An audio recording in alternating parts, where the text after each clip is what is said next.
ಇದು ಮುಲ್ಕಿ ತಾಲೂಕಿನ ಕೊಲಕಾಡಿ ಪದ್ಮನಾಭ ಸರ್ವೋತ್ತಮ ಕಾಮತ್ ಸ್ಮಾರಕ ಅನುದಾನಿತ ಪ್ರೌಢಶಾಲೆ.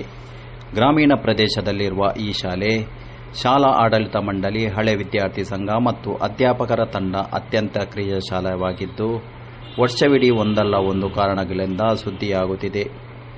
ಇದೀಗ ಮಕ್ಕಳಿಗೆ ಉಚಿತ ಬೇಸಿಗೆ ಶಿಬಿರವನ್ನು ಆಯೋಜಿಸಿ ಗ್ರಾಮೀಣ ಪ್ರದೇಶದಲ್ಲಿ ಒಂದು ಮಾದರಿ ಶಿಬಿರವಾಗಿ ಹೆಸರುಗಳಿಸಿದೆ. 5 ದಿನಗಳ ಕಾಲ ನಡೆದ ಈ ಶಿಬಿರದಲ್ಲಿ 45 ವಿದ್ಯಾರ್ಥಿಗಳು ಭಾಗವಹಿಸಿದ್ದು, ಬೇರೆ ಬೇರೆ ಶಾಲೆ ಮಾತ್ರವಲ್ಲದೆ ಮೂಲತಃ ಮುಲ್ಕಿಯಲ್ಲಿನ ಮುಂಬಯಿಯಲ್ಲಿದ್ದ ಮಕ್ಕಳು ಇದರಲ್ಲಿ ಭಾಗವಹಿಸಿದ್ದಾರೆ. ಈ ಬಾರಿ ಪ್ರಥಮ ಬಾರಿಗೆ ಈ ಶಿಬಿರ ಆಯೋಜಿಸಿದ್ದು, ಶಿಬಿರದಲ್ಲಿ ಮುಖ್ಯವಾಗಿ ಪೇಪರ್ ಕ್ರಾಫ್ಟ್, ಆವೆ ಮಣ್ಣಿನ ಕಲಾಕೃತಿ, ವಿವಿಧ ಶ್ಲೋಕ ಪಾಠ ವಿಷಯಗಳನ್ನು ಮಕ್ಕಳಿಗೆ ತಿಳಿ ಹೇಳಲಾಗುತ್ತಿದೆ. ಕಳೆದ ಹಲವಾರು ವರ್ಷಗಳಿಂದ ಈ ಶಾಲೆಯಲ್ಲಿ ಕಲಾ ಶಿಕ್ಷಕರಾಗಿರುವ ವೆಂಕಿ ಪಾಲಿಮಾರ್ ಪೇಪರ್ ಕ್ರಾಫ್ಟ್ ಮತ್ತು ಹಳೆಯ ಸಾಮಗ್ರಿಗಳಿಂದ ಹೇಗೆ ಕಲಾಕೃತಿಯನ್ನು ರಚಿಸಬಹುದು ಮತ್ತು ಆವೆ ಮಣ್ಣಿನ ಕಲಾಕೃತಿಯನ್ನು ರಚಿಸುವ ಬಗ್ಗೆ ಮಕ್ಕಳಿಗೆ ಕಲಿಸುತ್ತಿದ್ದಾರೆ. ಹಳೆಯ ಬಾಟಲ್ ವಿವಿಧ ಬಣ್ಣಗಳಿಂದ, ಹೂವಿನ ಚಿತ್ರಗಳಿಂದ ಆಕರ್ಷಣೀಯವಾದರೆ, ಹಾಳಾದ ತೆಂಗಿನಕಾಯಿ ಮತ್ತು ಗೆರಟೆ ಒಂದು ಮನುಷ್ಯನನ್ನು ಹೋಲುವ ರೂಪ ಪಡೆದಿದೆ. ಹಳೆಯ ಪೇಪರ್ ಬುಲೆಟ್ನ ಪ್ರತಿಕೃತಿ ಹೊಂದಿದರೆ, ಹಳೆಯ ರಟ್ಟು ರಕ್ಕಸನ ರೂಪ ಪಡೆದಿದೆ. ಸ್ಪಂಜ್ ವಿವಿಧ ಗೊಂಬೆಯ ರೂಪ ಪಡೆದು ಆಕರ್ಷಣೀಯವಾದರೆ, ಹಳೆಯ ಅನೇಕ ವಸ್ತುಗಳು ಸೇರಿ ಅಣಿಕಟ್ಟಿದ ದೈವವಾಗಿದೆ. ಹಳೆಯ ಪೇಪರ್ನಿಂದ ಮುಖವಾಡ, ಮೀನು, ಪಕ್ಷಿ ಹೀಗೆ ಅನೇಕ ಕಲಾಕೃತಿಯನ್ನು ಮಕ್ಕಳೇ ತಯಾರಿಸಿ ಸಂಭ್ರಮಿಸಿದರು. ಅಲ್ಲದೆ ಮಕ್ಕಳಿಗೆ ಶ್ಲೋಕಪಾಠ, ಪ್ರಾಣಾಯಾಮ ಮತ್ತಿತರ ವಿಷಯಗಳ ಬಗ್ಗೆ ತರಬೇತಿ ನೀಡಲಾಯಿತು. ಸರಕಾರಿ ಶಾಲೆಗಳು ಮುಚ್ಚುತ್ತಾ ಬಂದರೂ ಈ ಅನುದಾನಿತ ಶಾಲೆಯನ್ನು ಶಾಲಾ ಆಡಳಿತ ಮಂಡಳಿ, ಹಳೆ ವಿದ್ಯಾರ್ಥಿ ಸಂಘ, ಶಾಲಾ ಶಿಕ್ಷಕರ ಹಾಗೂ ದಾನಿಗಳ ಸಹಕಾರದಿಂದ ಬೇಕಾದ ಸವಲತ್ತುಗಳನ್ನು ಉಚಿತವಾಗಿ ನೀಡಿ ಮಾದರಿಯನ್ನಾಗಿ ರೂಪಿಸಿದ್ದಾರೆ. ವಿದ್ಯಾರ್ಥಿಗಳ ಸಂಖ್ಯೆ ಹೆಚ್ಚಾಗುವಂತೆ ನೋಡಿಕೊಳ್ಳುತ್ತಿದ್ದಾರೆ. ಅಲ್ಲದೆ ಇಂತಹ ಉಚಿತ ಶಿಬಿರಗಳನ್ನು ಆಯೋಜಿಸಿ ಮಾದರಿ ಸಂಸ್ಥೆಯಾಗಿ ರೂಪಿಸುತ್ತಿರುವುದು ಅಭಿನಂದನೀಯ.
ಮಾಡ್ಬೋದಲ್ಲ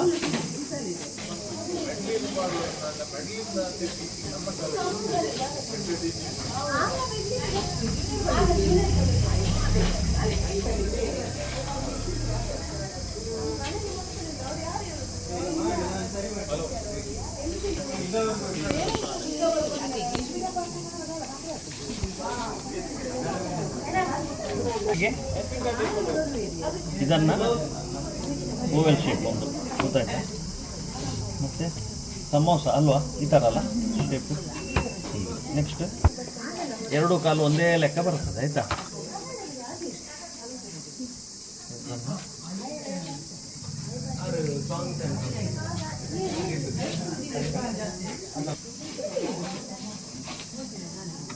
ಮಾಡ್ಬೋದಲ್ಲ ಅಲ್ಲ. ಆನಂತರ ಎಲ್ಲ ಯಾವುದು ಸೈಡ್ ಬಂದಿದೆ ಅದನ್ನು ಅರ್ಧಕ್ಕೆ ಹೀಗೆ ಬಾಯಿಯಾಗಿ ಹೀಗೆ ಓಪನ್ ಮಾಡೋದು ಆಯಿತಾ. ಮತ್ತು ಪೆನ್ಸಿಲಲ್ಲಿ ಇಲ್ಲಿ ಹೋಲ್ ಮಾಡೋದು, ಇದನ್ನು ಇಲ್ಲಿ ಫಿಕ್ಸ್ ಮಾಡಿ. ಮತ್ತು 2 ಒಂದೇ ಲೆಕ್ಕದ್ದು ಬಾಲ್ ಮಾಡೋದು.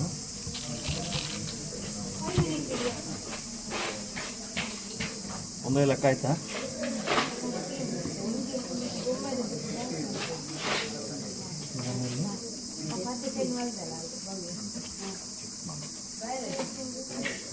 ನೆಕ್ಸ್ಟ್ ನಾನು ಕೈ ಹೇಳಿದಲ್ಲ, ಕೈ ಒಂದೇ ಲೆಕ್ಕ ಮಾಡೋದು.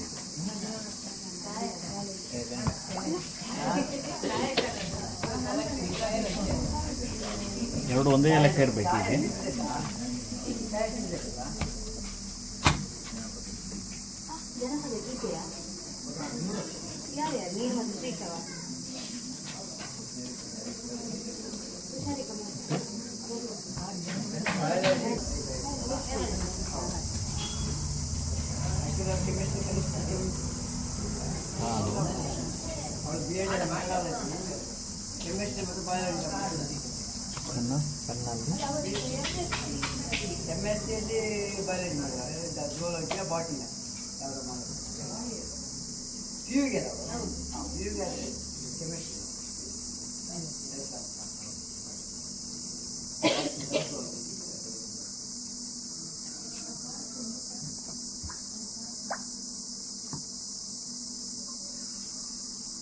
ಪೆನ್ಸಿಲಲ್ಲಿ ಮಾಡಿ ಕಣ್ಣು.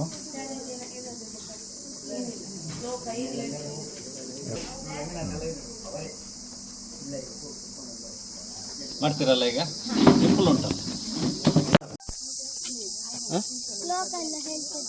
ಶ್ಲೋಕ ಎಲ್ಲ ಇರ್ತಿದ್ಯಾ? ಅದು ಎಂತ ಕಲ್ತಿದ್ವಿ?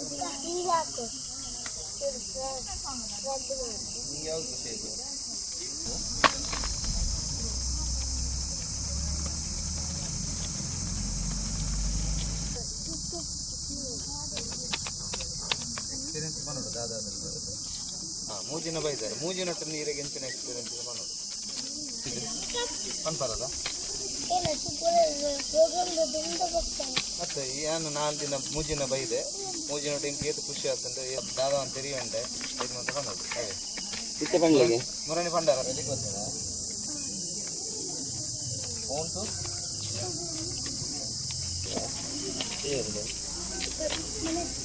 ಅದತ್ತು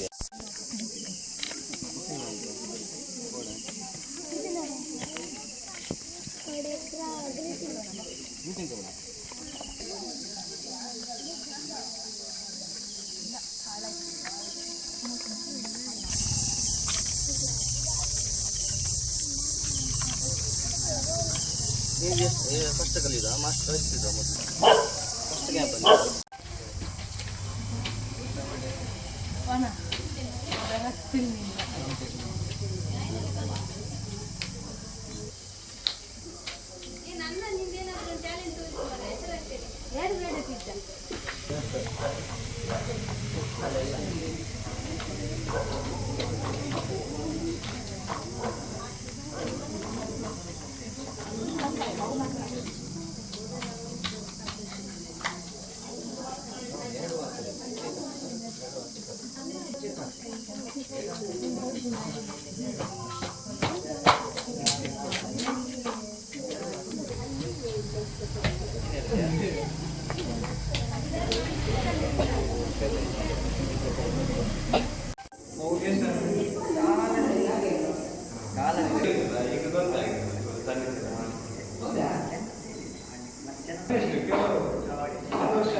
ಕೊಲಕಾಡಿ ಪದ್ಮನಾಭ ಸರ್ವೋತ್ತಮ ಕಾಮತ್ ಅನುದಾನಿತ ಶಾಲೆ. ಈ ಶಾಲೆ 1ರಿಂದ 10, 1ರಿಂದ 7 ತನಕ ಒಂದು ಟ್ರಸ್ಟಿನ ಅಧೀನದಲ್ಲಿದೆ. 8ರಿಂದ 10 ವಿದ್ಯಾ ಪ್ರಚಾರಣೆ ಸಂಘದ ಟ್ರಸ್ಟಿನ ಆಡಳಿತದಲ್ಲಿ ನಡೆಯುವಂಥ ಕನ್ನಡ ಮಾಧ್ಯಮ ಅನುದಾನಿತ ಶಾಲೆ. ನಿಮಗೆಲ್ಲರಿಗೂ ಗೊತ್ತಿದ್ದ ಹಾಗೆ ಆಸುಪಾಸುಗಳಲ್ಲಿ ಇಲ್ಲಿಯೂ ಕನ್ನಡ ಮೀಡಿಯಂ ಇಲ್ಲ. ಆದರೆ ನಮ್ಮ ಒಂದು ಊರಿನ ಮಹನೀಯರ ಎಲ್ಲರ ಹಳೆ ವಿದ್ಯಾರ್ಥಿಗಳ ಅನುಗ್ರಹದಿಂದ ಈ ಶಾಲೆಯನ್ನು ನಾವು ನಡೆಸ್ತಾ ಇದ್ದೇವೆ. 8, 9, 10 ವಿದ್ಯಾ ಪ್ರಚಾರಣೆ ಸಂಘದ ಅಡಿಯಲ್ಲಿ ಕಾರ್ಯಗತಗೊಂಡಿದೆ. ಈಗ ಪ್ರಸ್ತುತ 3 ತರಗತಿಯಲ್ಲಿ 8, 9, 10ರಲ್ಲಿ ಸರಾಸರಿ 30ರಾಗಿ ಹಾಜರಾತಿ, ದಾಖಲಾತಿ 30ರಾಗಿ ಹಾಜರಾತಿ 25, 26ರಾಗಿ ಹಾಜರಾತಿಯಾಗಿದ್ದಾರೆ. ಎಲ್ಲ ಮಕ್ಕಳಿಗೆ ವಿದ್ಯಾಭ್ಯಾಸ ಅಥವಾ ಪುಸ್ತಕ, ಫೀಸ್ ಯಾವುದೇ ಒಂದು ಥರದ ಪೋಷಕರಿಗೆ ಹೆಚ್ಚಿನ ಹೊರೆ ಆಗದಾಗೆ ನಾವೇ ಹಳೆ ವಿದ್ಯಾರ್ಥಿಗಳು, ಊರಿನವರು, ಹೊಸ ವಿದ್ಯಾರ್ಥಿಗಳ ಅನುದಾನದಿಂದ ಅವರಿಗೆ ನಾವು ಕೊಡಮಾಡಿಕೊಟ್ಟು ವಿದ್ಯಾರ್ಥಿಗಳಿಗೆ ಏನೂ ಕಷ್ಟ ಆಗದ ಹಾಗೆ ನಾವು ನೋಡಿಕೊಳ್ತಾ ಇದ್ದೇವೆ. ಹಾಗೆ ಹೋಗಲು ಬರಲು ಬಸ್ಸಿನ ವ್ಯವಸ್ಥೆ ನಮ್ಮ ಹಳೆ ವಿದ್ಯಾರ್ಥಿಯಾದ ರಘುನಂದನ್ ಕಾಮತರ ಅನುದಾನದಿಂದ ಒಂದು ಬಸ್ಸನ್ನು ಸಹ ನಾವು ಇಲ್ಲಿ ಆಯೋಜಿಸಿದ್ದೇವೆ. ಹಾಗಾಗಿ ವಿದ್ಯಾರ್ಥಿಗಳು ಹೆಚ್ಚಿನ ಸಂಖ್ಯೆಯಲ್ಲಿ ಇಲ್ಲಿಗೆ ಬರ್ತಾ ಇದ್ದಾರೆ. ಆ ಒಂದು ನಿಟ್ಟಿನಲ್ಲಿ ಈ ಶಾಲೆಯನ್ನು ನಡೆಸಬೇಕು, ಇನ್ನೂ ಒಳ್ಳೆಯ ಫಲಿತಾಂಶ ಬರಬೇಕು ಎಂಬ ಉದ್ದೇಶದಿಂದ ಶೈಕ್ಷಣಿಕ ಅಲ್ಲದೆ ಈ ವರ್ಷ ಪ್ರಪ್ರಥಮ ಬಾರಿಗೆ ನಾವು ಬೇಸಿಗೆ ಶಿಬಿರವನ್ನು ಆಯೋಜಿಸಿದ್ದೇವೆ. ಪ್ರಪ್ರಥಮವಾಗಿ ನಮಗೆ ಸ್ವಲ್ಪ ಅಳುಕಿತ್ತು, ಮಕ್ಕಳು ಬರ್ತಾರಾ ಇಲ್ವಾ, ಪೋಷಕರು ಕಳಿಸ್ತಾರಾ ಇಲ್ವಾ ಅಂತ ನಮಗೆ ಸ್ವಲ್ಪ ಅಂಜಿಕೆ ಇತ್ತು. ಆದರೂ 45 ಮಂದಿ ವಿದ್ಯಾರ್ಥಿಗಳು ಈ ಒಂದು 5 ದಿವಸದ ಶಿಬಿರಕ್ಕೆ ಭಾಗಿಯಾಗಿದ್ದಾರೆ. ಒಂದೇ ಉದ್ದೇಶ, ಕನ್ನಡ ಮೀಡಿಯಂ ಶಾಲೆಗಳಲ್ಲಿ ಅಥವಾ ಇಂಗ್ಲೀಷ್ ಮೀಡಿಯಂ ಶಾಲೆಗಳಲ್ಲಿ ಕೆಲವು ಜೀವನಕ್ಕೆ ಬೇಕಾಗುವಂತಹ ಶಿಸ್ತನ್ನು ಕಲಿಸುವ ಉದ್ದೇಶದಿಂದ ಅದನ್ನು ಶಾಲಾ ತರಗತಿಯಲ್ಲಿ ಕಲಿಸಲಿಕ್ಕೆ ಆಗುವುದಿಲ್ಲ ಅಂತ ಈ ಒಂದು 5 ದಿವಸದಲ್ಲಿ ನುರಿತ ವಿದ್ವಾಂಸರಿಂದ ಅಥವಾ ಕನ್ನಡ ಪಂಡಿತರಿಂದ ಕೆಲವು ಎಲ್ಲ ಶ್ಲೋಕಗಳು ಮತ್ತು ದಿನಚರಿ ಹೇಗೆ ಮಾಡಬೇಕು ಎಂಬ ಉದ್ದೇಶದಿಂದ ಈ ಶಿಬಿರವನ್ನು ಆಯೋಜಿಸಿದ್ದೇವೆ. ಹಾಗೆಯೇ ಕರಕುಶಲ, ಕಾಗದದಿಂದ, ಆವೆ ಮಣ್ಣಿನಿಂದ, ಕಸದಿಂದ ರಸ ಹೇಗೆ ಮಾಡಬೇಕು ಅಂತ ಮಕ್ಕಳಿಗೆ ಅರಿವು ಬರಬೇಕಾಗಿ ಎಂಬ ಉದ್ದೇಶದಿಂದ ನಮ್ಮ ಕಲಾ ಶಿಕ್ಷಕರಾದ ವೆಂಕಿ ಪಲಿಮಾರದ ಆಯೋಜನೆಯೊಂದಿಗೆ ಕನ್ನಡ ಮಾಸ್ಟರ್, ಹಿಂದಿ ಮಾಸ್ಟರ್ ಹಾಗೂ ಮುಖ್ಯೋಪಾಧ್ಯಾಯರ ಆಯೋಜನೆಗೆ ಈ ಒಂದು ಕಾರ್ಯಕ್ರಮವನ್ನು ಹಮ್ಮಿಕೊಂಡಿದ್ದೇವೆ. ಒಳ್ಳೆಯ ರೀತಿಯಲ್ಲಿ ಈ ಕಾರ್ಯಕ್ರಮವು, ಈ ಒಂದು ಶಿಬಿರವು ಒಳ್ಳೆಯ ರೀತಿಯಲ್ಲಿ ನಡೆದುಕೊಂಡು ಬಂದಿದೆ. ಮುಂದಿನ ವರ್ಷದಲ್ಲಿ ಇನ್ನೂ ಒಂದು ಹೆಚ್ಚಿನ ಸೌಲಭ್ಯದೊಂದಿಗೆ ಈ ಒಂದು ಶಾಲೆಯಲ್ಲಿ ಬೇಸಿಗೆ ಶಿಬಿರವನ್ನು ನಡೆಸ್ತೇವೆ ಅಂತ ಆಶ್ವಾಸನೆ ಕೊಡುತ್ತಾ ಶಿಬಿರಾರ್ಥಿಗಳಿಗೆ, ವಿದ್ಯಾರ್ಥಿಗಳನ್ನು ಕಳಿಸಿದ ಪೋಷಕರಿಗೆ ಹಾಗೂ ಇಲ್ಲಿ ಸಹಕರಿಸಿದ ನಮ್ಮ ಕಾರ್ಯದರ್ಶಿ ಹಾಗೂ ನಿವೃತ್ತ ಮುಖ್ಯೋಪಾಧ್ಯಾಯರಾದ ನಾಗಭೂಷಣ್ ಸರ್ ಎಲ್ಲರ ಸಹಕಾರದೊಂದಿಗೆ ಹಳೆ ವಿದ್ಯಾರ್ಥಿ ಸಂಘದ ಅಧ್ಯಕ್ಷರಾದ ನಿತಿನ್ ಪ್ರಕಾಶ್, ನಮ್ಮ ಸಂಚಾಲಕರ ಅಧ್ಯಕ್ಷರಾದ ರಂಗನಾಥ್ ಶೆಟ್ಟಿ ಹಾಗೂ ಎಲ್ಲ ಮಹನೀಯರಿಂದ ನಿತಿನ್ ಪ್ರಕಾಶ್ ಅವರ ಎಲ್ಲರಿಂದ ಈ ಒಂದು ಕಾರ್ಯಕ್ರಮವು ಒಳ್ಳೆಯ ರೀತಿಯಲ್ಲಿ ನಡೆದು ಬಂದಿದೆ. ಮುಂದೆಯೂ ಇಂಥ ಕಾರ್ಯಕ್ರಮವನ್ನು ಮಾಡಿ ಮಕ್ಕಳನ್ನು ಆಕರ್ಷಿಸಬೇಕೆಂಬ ಉದ್ದೇಶದಿಂದ ಈ ಕಾರ್ಯಕ್ರಮವನ್ನು ಹಮ್ಮಿಕೊಂಡಿದ್ದೇವೆ. ಮುಂದೆಯೂ ನಾವು ಇಂಥ ಕೆಲಸಗಳನ್ನು ಮಾಡುತ್ತೇನೆ ಅಂತ ಆಶ್ವಾಸನೆ ಕೊಡುತ್ತಾ ಸಂಚಾಲಕನಾದ ಗಂಗಾಧರ ಎಲ್ಲರನ್ನು ಬೇಡಿಕೊಳ್ಳುತ್ತಾ ಇನ್ನೂ ಮುಂದೆ ಹೆಚ್ಚಿನ ಸಂಖ್ಯೆಯಲ್ಲಿ ವಿದ್ಯಾರ್ಥಿಗಳು ಬರಬೇಕು ಅಂತ ಆಶಿಸುತ್ತಾ ನನ್ನ 2 ಮಾತನ್ನು ಮುಗಿಸ್ತೇನೆ. ಧನ್ಯವಾದ. ನಾವು ಈ ಶಾಲೆಯ ಮಕ್ಕಳನ್ನು ಒಂದು ಉತ್ತಮ ಮಕ್ಕಳನ್ನು, ಈ ದೇಶದ ಒಳ್ಳೆಯ ಪ್ರಜೆಗಳನ್ನಾಗಿ ಮಾಡಬೇಕಂತ ಹೇಳಿ ಎಲ್ಲರೂ ಸೇರಿಕೊಂಡು ಈ ಕಾರ್ಯಕ್ರಮ ಮಾಡಿದ್ದೇವೆ. ಇನ್ನು ಮುಂದೆ ಇದು ಒಳ್ಳೆಯದಾಗಲಿ ಅಂತ ಹೇಳುತ್ತಾ ಎಲ್ಲ ಮಕ್ಕಳಿಗೆ ಶುಭ ಕೋರುತ್ತಾ ನನ್ನ 2 ಮಾತನ್ನು ಮುಗಿಸ್ತೇನೆ. ಶಾಲೆ ಈ ಸಲ 100ನೇ ವರ್ಷಕ್ಕೆ ಪಾದಾರ್ಪಣೆ ಮಾಡ್ತಾ ಇದೆ. ಈ ಸಂದರ್ಭದಲ್ಲಿ ಈ ಇಂಗ್ಲೀಷ್ ಮೀಡಿಯಂನ ಈಗಿನ ಇದರಿಂದ ನಮ್ಮ ಕನ್ನಡ ಶಾಲೆ ಸ್ವಲ್ಪ ಕೆಳಮಟ್ಟಕ್ಕೆ ಆ ವಿದ್ಯಾರ್ಥಿಗಳ ಸಂಖ್ಯೆ ಬಂದರೂ ಈ ಶಾಲೆ ಒಂದು 100 ವರ್ಷ ಇತಿಹಾಸದ ಶಾಲೆ. ಈ ಊರಿನ ಆಸುಪಾಸಿನ ಊರಿನವರಿಗೆ ಒಂದು ದೂರ ಹೋಗಿ ಹತ್ತಿರದಲ್ಲಿ ಕಲಿಬೇಕಂತ ಆ ಕಾಲದಲ್ಲಿ ಈ ಕೊಲಕಾಡಿ ಗುತ್ತಿನ ಪದ್ಮನಾಭ ಸರ್ವೋತ್ತಮ ಕಾಮತ್ರವರು ತಮ್ಮ ನಿಸ್ವಾರ್ಥವಾಗಿ ಒಂದು ಈ ಕಟ್ಟಡವನ್ನು ಕಟ್ಟಿದ್ದಾರೆ. ಅದಕ್ಕೀಗ 100 ವರ್ಷ ಪೂರೈಸ್ತಾ ಇದೆ. ಇನ್ನು ಈ ಶತಮಾನೋತ್ಸವದ ಸಂದರ್ಭದಲ್ಲಿಯೂ ಇನ್ನು ಮುಂದೆ ಒಂದು ಶತಮಾನದವರೆಗೆ ಈ ಶಾಲೆಯನ್ನು ನಾವು ಹಳೆ ವಿದ್ಯಾರ್ಥಿಗಳು ಮುಂದುವರಿಸಿಕೊಂಡು ಹೋಗಬೇಕು. ಕನ್ನಡ ಅಥವಾ ಯಾವುದೇ ಕಾಲಕ್ಕೆ ತಕ್ಕಂತೆ ಆಂಗ್ಲ ಮಾಧ್ಯಮ ಕನ್ನಡ ಮಾಧ್ಯಮ ಒಟ್ಟಾರೆ ಕೊಲೆಕಾಡಿ ಶಾಲೆಯನ್ನು ಉಳಿಬೇಕಂತ ಪ್ರಯತ್ನ ಪಡ್ತಾ ಇದ್ದೇವೆ. ಎಲ್ಲ ಹಳೆ ವಿದ್ಯಾರ್ಥಿಗಳ ಸಹಕಾರ ಇದಕ್ಕೆ ಬೇಕು. ಹಾಗೆ ಈ ಶಾಲೆಯ ವಿದ್ಯಾಭ್ಯಾಸದ ಜೊತೆಗೆ ಹಲವು ಪಠ್ಯೇತರ ಚಟುವಟಿಕೆಗಳನ್ನು ಶಾಲೆಯಲ್ಲಿ ಅಧ್ಯಾಪಕರು ನಡೆಸ್ತಾ ಇದ್ದಾರೆ. ಅಧ್ಯಾಪಕರು ಕೇವಲ ಶಿಕ್ಷಕರಾಗಿ ಕೇವಲ ಒಂದು ಸಂಬಳಕ್ಕೆ ದುಡಿಯುವಂಥ ಶಿಕ್ಷಕರು ಇಲ್ಲಿ ಇಲ್ಲ. ನಮ್ಮ ಶಾಲೆ ಅಂದರೆ ಅದು ನಮ್ಮ ಮನೆ ಇದ್ದ ಹಾಗೆ ಅಂತ ತಿಳ್ಕೊಂಡು ಈ ಶಾಲೆಯನ್ನು ಮುನ್ನಡೆಸ್ತಿದ್ದಾರೆ. ಮೊದಲನೇದಾಗಿ ಅವರಿಗೆ ನಾನು ತುಂಬು ಹೃದಯದ ಕೃತಜ್ಞತೆಯನ್ನು ಅರ್ಪಿಸ್ತಾ ಇದ್ದೇನೆ. ಈಗ ಬೇಸಿಗೆ ಶಿಬಿರ ನಡೀತಾ ಉಂಟು. ಈ ಬೇಸಿಗೆ ಶಿಬಿರಕ್ಕೂ ಸಹ ಹೆಚ್ಚಿನ ಸಂಖ್ಯೆಯಲ್ಲಿ ಎಲ್ಲರೂ ಪ್ರೋತ್ಸಾಹ ಕೊಡ್ತಾ ಇದ್ದಾರೆ. ಅವರಿಗೆಲ್ಲರಿಗೂ ಧನ್ಯವಾದಗಳು ಮತ್ತು ಭಾಗವಹಿಸಿದಂಥ ಎಲ್ಲ ವಿದ್ಯಾರ್ಥಿಗಳಿಗೆ ನನ್ನ ನಮನಗಳನ್ನು ಸಲ್ಲಿಸ್ತೇನೆ. ಹೆಸರು ವೆಂಕಿ ಪಲಿಮಾರ್ ಅಂತ, ಪೂರ್ತಿ ಹೆಸರು ವೆಂಕಟರಮಣ ಕಾಮತ್ ಅಂತ. ನಾನು ಇದೇ ಶಾಲೆಯಲ್ಲಿ ಕಲಾ ಶಿಕ್ಷಕನಾಗಿ ಸುಮಾರು 26 ವರ್ಷದಿಂದ ಸೇವೆಯನ್ನು ಸಲ್ಲಿಸ್ತಾ ಇದ್ದೇನೆ. ಹೀಗೆ ನಮ್ಮ ಹಳ್ಳಿಯ ಮಕ್ಕಳಿಗೆ ಏನಾದರೂ ಒಂದು ಸಮ್ಮರ್ ಕ್ಯಾಂಪ್ ಮಾಡಬೇಕಂತ ಸುಮಾರು ದಿನಗಳಿಂದ ಆಲೋಚನೆ ಇತ್ತು.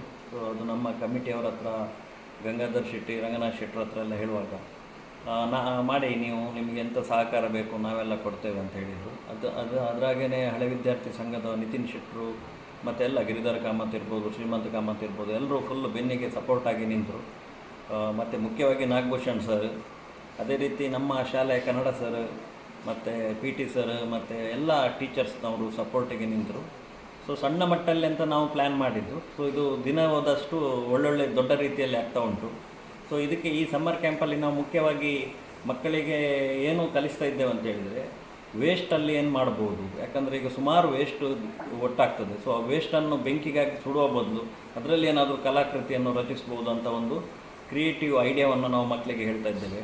ಸೊ ಈ 5 ದಿನ ಶಿಬಿರದಲ್ಲಿ ಬಾಟ್ಲ್ ಪೇಂಟಿಂಗ್ ಅಥವಾ ಮಾಸ್ಕ್ ಬಾಕ್ಸಲ್ಲಿ ರಟ್ಟಲ್ಲಿ ಕಲರ್ ರಟ್ಟಲ್ಲಿ ನಾವು ಕಲರ್ ಕೊಡದೆ ಅದನ್ನೇ ಕಲರನ್ನಾಗಿ ಉಪಯೋಗಿಸಿ ಯಾವ ರೀತಿ ಮಾಸ್ಕನ್ನು ಮಾಡ್ಬೋದು, paper mask, bottle painting, birds, fish, ಇವತ್ತು ಕ್ಲೇ ಮಾಡಲಿಂಗ್. ಸೊ ಉತ್ತಮ ರೀತಿ ರೆಸ್ಪಾನ್ಸ್ ಸಿಗ್ತಾ ಉಂಟು. ಮಕ್ಕಳು ಸಹ ಅಷ್ಟೇ 30ರಿಂದ 35, 40, ಇವತ್ತು 50ರ ತನಕ ಇದ್ದಾರೆ ಮಕ್ಕಳು. ಸೊ ಇವತ್ತು ಕೊನೆಯ ದಿನ. ಸೊ ಮಕ್ಕಳ ಕಲಾಕೃತಿಗಳನ್ನು ನಾವು ಒಂದು ರೂಮಲ್ಲಿ ಡಿಸ್ಪ್ಲೇ ಮಾಡಿದ್ದೇವೆ ಬಂದವರಿಗೆ ನೋಡಲಿಕ್ಕೆ. ಸೊ ಉತ್ತಮ ರೀತಿಯಲ್ಲಿ ನಡೀತಾ ಉಂಟು. ಇನ್ನು ಎಲ್ಲರೂ ಹಳೆ ವಿದ್ಯಾರ್ಥಿಗಳು ಧೈರ್ಯ ಕೊಟ್ಟಿದ್ದಾರೆ, ಇನ್ನು ಬರುವ ವರ್ಷ ಒಂದು 10 ದಿನಗಳ ಕ್ಯಾಂಪ್ ದೊಡ್ಡ ಮಟ್ಟದಲ್ಲಿ ಮಾಡುವಂಥ. ಸೊ ನಾವು ಫಸ್ಟಿಗೆ ಪಾನೀಯ ಮತ್ತು ಏನಾದರೂ ಬಿಸ್ಕಿಟ್ ಕೊಡುವ ಆಲೋಚನೆಯಲ್ಲಿದ್ದೆವು. ಸೊ ಹಳೆ ವಿದ್ಯಾರ್ಥಿಗಳೆಲ್ಲ ಒಟ್ಟಾಗಿ ಒಂದೊಂದು ದಿವಸ ಒಬ್ಬೊಬ್ಬರು ಮಕ್ಕಳಿಗೆ ಉಪಹಾರ ವ್ಯವಸ್ಥೆಯನ್ನು ಸಹ ಮಾಡಿದ್ದಾರೆ. ಸೊ ತುಂಬ ಖುಷಿ ಆಗ್ತಾ ಉಂಟು. ಯಾಕಂದರೆ ಪೇಟೆ ಮಕ್ಕಳು ಅವರಿಗೆ ಅವಕಾಶ ಉಂಟು, ಹಣ ಕೊಟ್ಟು ಹೋಗ್ತಾರೆ. ಬಟ್ ನಾವಿದನ್ನು ಉಚಿತವಾಗಿ ಮಾಡಿದ್ದೇವೆ. ಅಂದರೆ ಹಳ್ಳಿ ಮಕ್ಕಳಿಗೆ ಪೇಟೆಗೆ ಹೋಗಿ ಕಲಿಯುವಂಥ ಅವಕಾಶ ಇರುವುದಿಲ್ಲ, ಅಥವಾ ಅವರ ಪೇರೆಂಟ್ಸ್ ಕರ್ಕೊಂಡು ಹೋಗಲಿಕ್ಕೆ ಅವರಿಗೆ ಅಷ್ಟು ತಾಳ್ಮೆ ಸಹ ಇರುವುದಿಲ್ಲ. ಸೊ ಹಾಗಾಗಿ ಈ ಒಂದು ಹಳ್ಳಿಯ ಶಾಲೆಯ ಮಕ್ಕಳಿಗೆ ಒಂದು ಒಳ್ಳೆಯ ಅವಕಾಶ, ಇದರ ಪ್ರಯೋಜನವನ್ನು ಪಡೆದಿದ್ದಾರೆ ಅಂತ ಒಂದು ತೃಪ್ತಿ ನನಗುಂಟು. Thank you. KPSK ಸ್ಮಾರಕ ಪ್ರೌಢಶಾಲೆ ಇಲ್ಲಿ ಪ್ರಪ್ರಥಮ ಬಾರಿಗೆ ನಾವು ಮಕ್ಕಳ ಬೇಸಿಗೆ ಶಿಬಿರವನ್ನು ಆಯೋಜಿಸಿದ್ದೇವೆ. ಸಾರ್ವಜನಿಕರ ಬಹಳ ಉತ್ತಮವಾದ ಸ್ಪಂದನೆ ಇದಕ್ಕೆ ಕಂಡುಬಂದಿದೆ. ಈ 5 ದಿನಗಳಲ್ಲಿ ವಿವಿಧ ಚಟುವಟಿಕೆಗಳನ್ನು ಮಾಡುವುದರ ಮೂಲಕ ಮಕ್ಕಳಿಗೆ ಅವರ ಬಾಲ್ಯವನ್ನು ನೆನಪಿಸುವಂಥ ಒಂದು ಮಹತ್ತರವಾದ ಕೆಲಸವನ್ನು ಇಲ್ಲಿ ಅಧ್ಯಾಪಕರು ಮಾಡಿದ್ದಾರೆ. ಇದು ಬಹಳ ಸಂತೋಷ ಪಡುವಂಥ ವಿಷಯ. ಯಾಕೆಂತ ಹೇಳಿದರೆ ಇವತ್ತು ಬರೀ ಕಲಿಕೆಯಲ್ಲೇ ಮಕ್ಕಳು ಮುಳುಗಿ ಹೋಗಿರುವಾಗ ಅವರಿಗೆ ಇತರ ಚಟುವಟಿಕೆಗಳು, ಪಠ್ಯೇತರ ಚಟುವಟಿಕೆಗಳ ಬಗ್ಗೆ ಗಮನ ಇರಲ್ಲ. ನಾವು ಚಿಕ್ಕವರಿದ್ದಾಗ ಬಾಲ್ಯ ನಮಗೆ ಬಹಳ ಸುಂದರವಾಗಿತ್ತು. ಆದರೆ ಈಗಿನ ಮಕ್ಕಳಿಗೆ ಅಷ್ಟು ಸುಂದರವಾದ ಬಾಲ್ಯ ಇಲ್ಲ ಎನ್ನುವುದು ಎಲ್ಲರಿಗೂ ಗೊತ್ತಿದೆ. ಮಕ್ಕಳಿಗೆ ಅವರ ಬಾಲ್ಯವನ್ನು ನೆನಪಿಸಿಕೊಳ್ಬೇಕು. ಹಾಗೆಯೇ ಹಿರಿಯರಿಗೆ, ಹೆತ್ತವರಿಗೆ ಮಕ್ಕಳಿಗೆ ಯಾವ ರೀತಿಯ ಬಾಲ್ಯವನ್ನು ನೀಡಬೇಕು, ಆ ಸಂತೋಷವನ್ನು ಹೇಗೆ ಒದಗಿಸಬೇಕು ಎಂಬುದರ ಒಂದು ಅರಿವು ಮೂಡಿಸಬೇಕು ಎನ್ನುವ ನಿಟ್ಟಿನಲ್ಲಿ ಈ ಅಧ್ಯಾಪಕರು, ಮುಖ್ಯವಾಗಿ ಈ ಶಾಲೆಯಲ್ಲಿ ಕಲಾಧ್ಯಾಪಕರಾಗಿರುವಂಥ ಶ್ರೀ ವೆಂಕಟರಮಣ ಕಾಮತ್ ಇವರ ನೇತೃತ್ವದಲ್ಲಿ ಈ ಶಿಬಿರವನ್ನು ಆಯೋಜಿಸಲಾಗಿದೆ. ಈ 5 ದಿನಗಳಲ್ಲಿ ಬಹಳ ಉತ್ತಮ ರೀತಿಯಲ್ಲಿ ಶಿಬಿರ ನಡ್ಕೊಂಡು ಬಂದಿದೆ. ಸಾರ್ವಜನಿಕನ ಉತ್ತಮ ಪ್ರತಿಸ್ಪಂದನೆ ದೊರೆತಿದೆ. ಮುಂದಿನ ವರ್ಷಗಳಲ್ಲಿ ಇನ್ನೂ ಉತ್ತಮ ರೀತಿಯಲ್ಲಿ ಈ ಶಿಬಿರವನ್ನು ಆಯೋಜಿಸಬೇಕು ಎನ್ನುವಂಥ ಯೋಚನೆ ಆಡಳಿತ ಮಂಡಳಿಯವರಿಗೂ ಇದೆ. ಹಾಗಾಗಿ ಈ ಯಶಸ್ಸಿಗೆ ಕಾರಣೀಕರ್ತರಾದ ಎಲ್ಲರಿಗೂ ಕೂಡ ನಾವು ಆಡಳಿತ ಮಂಡಳಿಯ ಪರವಾಗಿ ಹೃತ್ಪೂರ್ವಕವಾದಂಥ ಧನ್ಯವಾದಗಳನ್ನು ಹಾಗೆ ಇದಕ್ಕೆ ಶ್ರಮಿಸಿದ ಎಲ್ಲರಿಗೂ ಅಭಿನಂದನೆಗಳನ್ನು ನಾನು ಈ ಸಂದರ್ಭದಲ್ಲಿ ಸಲ್ಲಿಸ್ತಾ ಇದ್ದೇನೆ. ನಾನು ಸನ್ನಿಧಿ ನಾಯಕ್. ನಾನು ಶ್ರೀವ್ಯಾಸ ಮಹರ್ಷಿ ವಿದ್ಯಾಪೀಠ ಶಾಲೆಯಿಂದ ಬಂದಿದ್ದೇನೆ. ಎಲ್ಲರಿಗೂ ನಮಸ್ಕಾರ. ನಾನು ಈ ಶಿಬಿರದಲ್ಲಿ ತುಂಬ ಖುಷಿಯಾಗಿದ್ದೇನೆ. ನಾವು ಇಲ್ಲಿ ಧ್ಯಾನ ಮಾಡಲು ಕಲಿತ್ವಿ. ಅದರಿಂದ ನನ್ನ ಮನಃಶಕ್ತಿ ಗಟ್ಟಿಯಾಗಿದೆ. ಪ್ರಾಣಾಯಾಮ ಹಾಗೂ ಸುಂದರವಾದ ಶ್ಲೋಕಗಳನ್ನು ಕಲಿತಿದ್ದೇವೆ. ಹಾಗೂ ನಾನು ಓಮನ್ನು ಹೇಗೆ ಉಚ್ಚರಿಸಬೇಕೆಂದು ಕಲಿತಿದ್ದೇನೆ. ಮತ್ತು ಈ 5 ದಿನಗಳಲ್ಲಿ ನಾವು ತರತರದ ಕಲೆ ಮಾಡಲು ಕಲಿತೇವೆ. ಮೊದಲ ದಿನ ನಾವು ಆರಿಗ್ಯಾಮಿ ಇಂದ ಮೀನು ಹಾಗೂ ಸುಂದರವಾದ ಪಕ್ಷಿಯನ್ನು ಮಾಡಲು ಕಲಿತ್ವಿ. ನನಗೆ ಇದು ಭಾರಿ ಖುಷಿಯಾಯಿತು. ಮತ್ತು 2ನೇ ದಿನ ನಾವು ಮುಖವಾಡ ಮಾಡಲು ಕಲಿತ್ವಿ. ನಾವು ನಮ್ಮ ಬಣ್ಣದ ಪೇಪರನ್ನು ತೆಗೆದು ನಾವೇ ನಮ್ಮ ಮುಖವಾಡಗಳನ್ನು ಚೆಂದ ಮಾಡಿ ಅಲಂಕಾರ ಮಾಡಲು ಕಲಿತಿದ್ದೇವೆ. ಮತ್ತು 3ನೇ ದಿನ ನಾವು ಕಸದಿಂದ ರಸ ಮಾಡಲು ಕಲಿತ್ವಿ. ಒಂದು ಗಾಜಿನ ಬಾಟಲ್ ತೆಗೆದು ಅದನ್ನು ಪೇಂಟ್ ಮಾಡಿ ಅಲಂಕಾರಿಕ ಒಂದು ವಸ್ತು ಮಾಡಲು ಕಲಿತಿದ್ದೇವೆ. ಹಾಗೆಯೇ 4ನೇ ದಿನ ನಾವು ತೆಂಗಿನ ಗರಿಟೆಯಿಂದ ಮುಖ ಮಾಡಲು ಕಲಿತಿದ್ದೇವೆ. ಹಾಗೂ ಮದುವೆ ಪತ್ರಿಕೆಗಳಿಂದ ಹೇಗೆ ನಾವು ಗ್ರೀಟಿಂಗ್ಸ್ ಕಾರ್ಡ್ ಮಾಡಬೇಕು ಹಾಗೆ ಕಲಿತಿದ್ದೇವೆ. ಹಾಗೂ ಇವತ್ತು 5ನೇ ದಿನ ನಾವು ಕ್ಲೇ ಮಾಡಲಿಂಗನ್ನು ಕಲಿತಿದ್ದೇವೆ. ನನಗೆ ಇದು ಶಿಬಿರ ತುಂಬ ಖುಷಿಯಾಯಿತು. ಇದನ್ನು ಆಯೋಜಿಸಿದವರಿಗೆ ತುಂಬ ಧನ್ಯವಾದಗಳನ್ನು ಹೇಳಲು ನಾನು ಇಷ್ಟ ಮಾಡುತ್ತೇನೆ. ಧನ್ಯವಾದಗಳು. ಓಂ ನಮಃ ಶಿವಾಯ. ಎನ್ನಪುದ ರಿಷಬ್ ಶೆಟ್ಟಿ. ಈ ಅಮೃತ ವಿದ್ಯಾಲಯ ನಿಂಜೂರಿ ನಗರ್ ಒಂದು ಶಾಲೆಯಲ್ಲಿ ನಾನು ಕಲಿತೆ. ಒಂದು 5 ದಿನ ಟು ಒಂದು ಶಾಲೆ 5 ದಿನ ಒಂದು ಸಮರ್ ಕ್ಯಾಂಪ್ ಇನಿಷಿಯೇಟ್ ಮಾಡ್ಕೊಂಡಿರ್ತೇನೆ. तो आई टिंकल मस्त आर्ट्स एंड क्राफ्ट्स मल्ता as in bird making using paper plates but इंकल बॉटल पेंटिंग मल्ता which was a exciting activity and in इंकल क्ले मॉडलिंग मल्ता. तो थैंक्स टू वेंकी सर उंदा इंदु नडिंग मस्त लायक अंद कल्परे बೊಕ್ಕ इंकल कन्नड मास्ट आर योग शिबिर ಕೂಡ ಕಲ್ಪಾದರ ಇಂಕಲಿಗೆ. ಸೊ ಇಂಕಲ್ನ ಲೈಫ್ ಒಂಜಿ ಸ್ಪಿರಿಚುವಲ್ ಬೊಕ್ಕ ಕ್ರಿಯೇಟಿವ್ ವೇಡ್ ಎನ್ಹಾನ್ಸ್ ಆಗಿದೆ. तो यान मस्त आभारी उल्ले ಒಂದು ಸ್ಕೂಲಿಗೆ ಒಂದು 5 ದಿನ ಒಂದು ಸಮರ್ ಕ್ಯಾಂಪ್ ಮಾಡ್ತೀನಿ. So thank you so much.